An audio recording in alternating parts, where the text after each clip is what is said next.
So here we are in podcast land, specifically Lifa's podcast. My wife Stephanie is laughing at me right now. So this is our first podcast. This is meant to have something to do during quarantine time. So here we are, and this channel is about pretty much everything related to random life. I know that's not very specific, but we can talk about pretty much anything that anybody wants to comment on or talk about. So in upcoming videos, we'll try to do this weekly, and we'll try to avoid politics and religion. My wife, so this is what's happening. So I'm sitting on my couch with my wife Steph, and our wonderful dog Califa we call her Lifa because we're lazy and we have to shorten names. So that's what's happening. And we're sitting on the couch in our living room.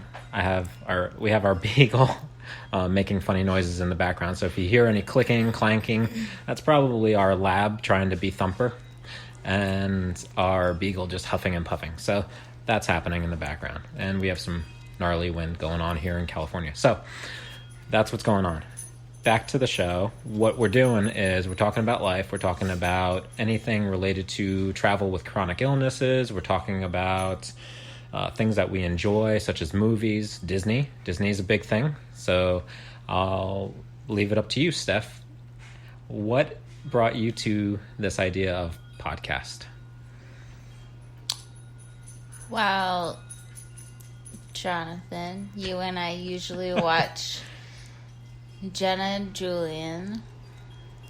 For those of you that don't know or are living under a rock, Jenna Marbles, who is obviously an icon on YouTube.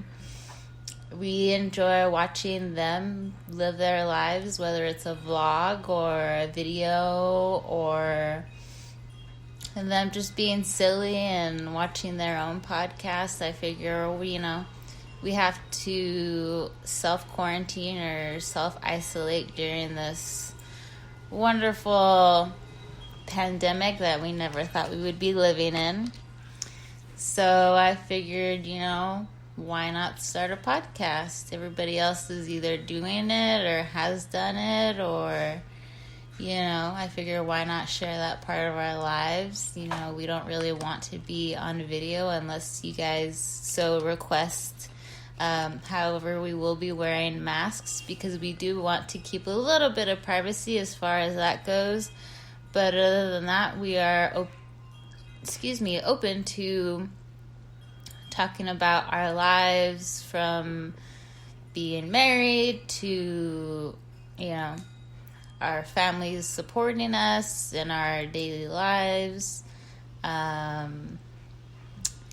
And yeah, that's basically where I'm coming from. And then you just agreed, why not?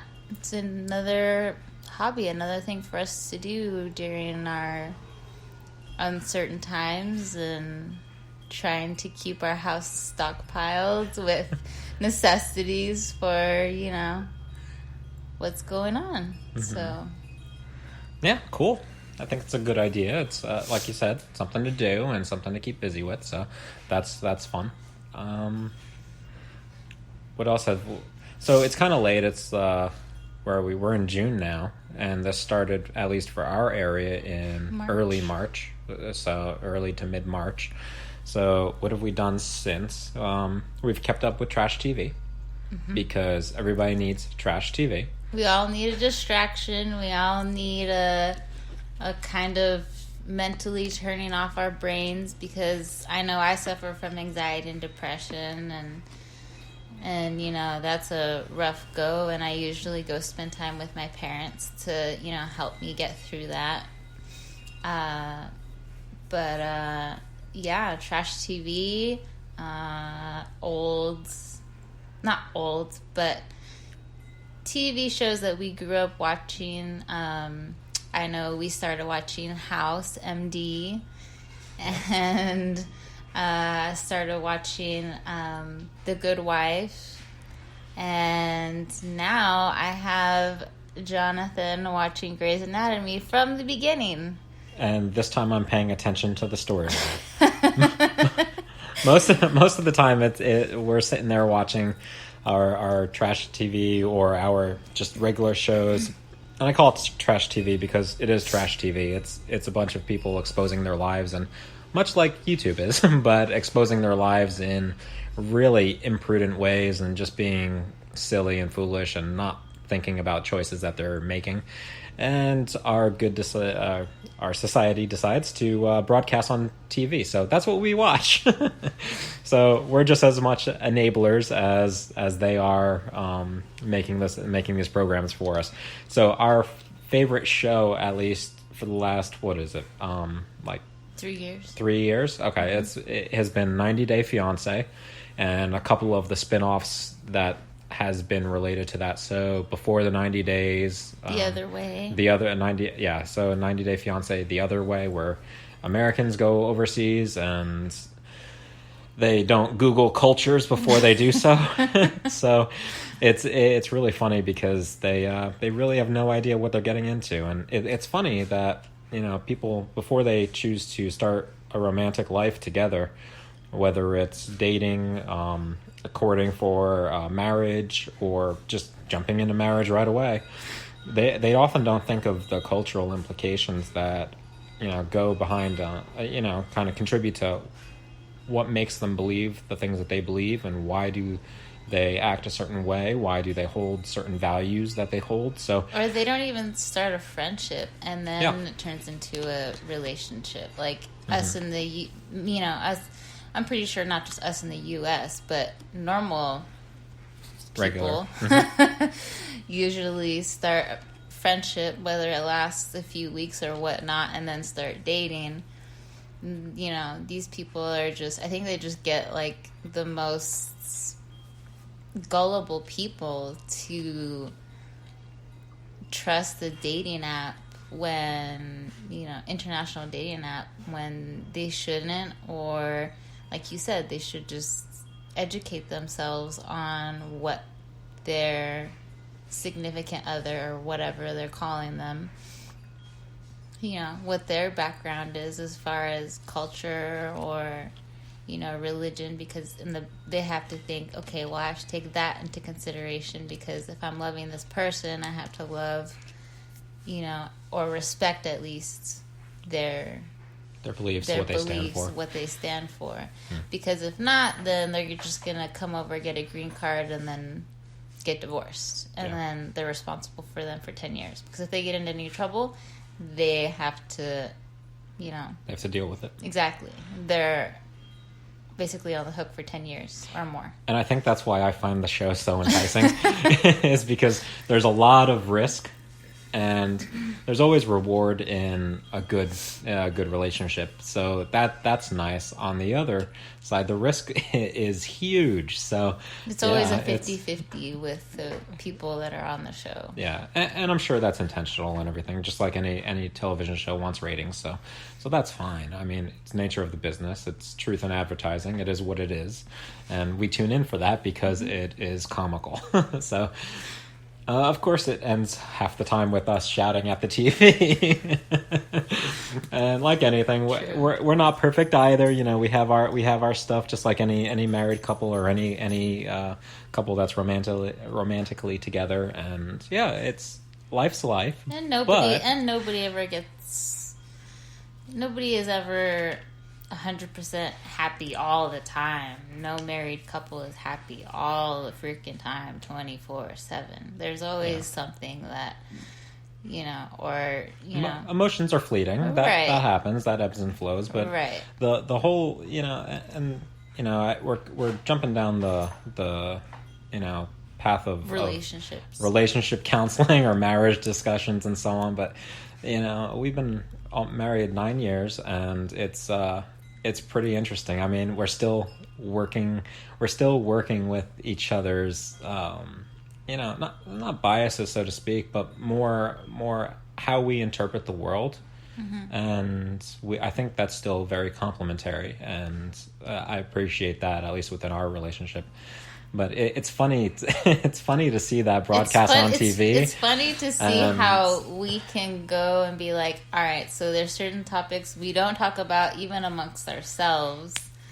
You know, when people on the trash TV, they just don't hold back, and then they just get into fights just because it's for ratings or whatever. They're just like, just let loose, don't hold back, you know.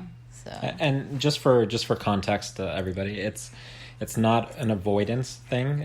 We've traveled down these topics many times throughout our relationship, and we respect each other's opinions, and we respect each other's background and contributors to those beliefs, those ideas, whether it's political or social.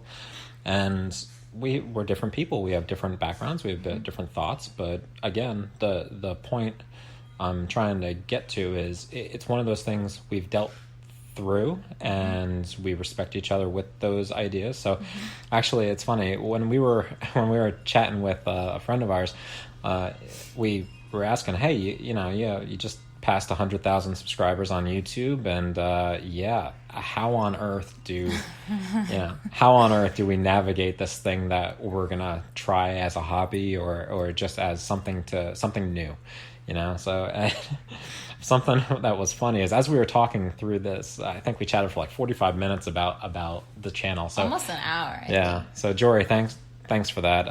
Shout out, Jory. Yep. If anybody's I'm sorry listening, if I'm not saying your name properly. If anybody's listening, that's the Time Teller on YouTube, and Jory Goodman, and he has a great community of followers and a great community of friends and so on. And we just, again, thanks for your time and and support. I think if we didn't have that conversation with him, we would still be timid and I know I'm a bit nervous talking, but he said basically, just talk as if you're talking to your friends. Just do it. And just go for it. Why not? I mean, we're not going anywhere. I have MS, multiple sclerosis, so I have a chronic illness, so I have to stay inside. I'm trying to stay inside as much as possible, other than taking, our dogs to the vet if necessary, or to my MS infusions, which are my treatments, which is every 6 weeks. So I'm trying to stay inside. Sorry, this is a little scattered and a bit all over the place, but this is our first podcast, and we kind of want to just give you a brief, summary of who we are, what, we're bringing to the table for you guys, and, just giving you an outlook on, everything from my, our lives because of my MS, to getting you guys through this pandemic, because we all need to shut our brains off. So hopefully this helps you guys. And I think we can go to the next topic, which is how we've been keeping in contact with specifically my family, because we like to group FaceTime with my parents and my sister and my niece, because my sister and my niece are working from home and schooling from home right now. So I think we'll take a short break for a second, and then we'll be right back. I know I need something to drink, and so we'll take a break, and then we'll be right back. See you guys in a bit.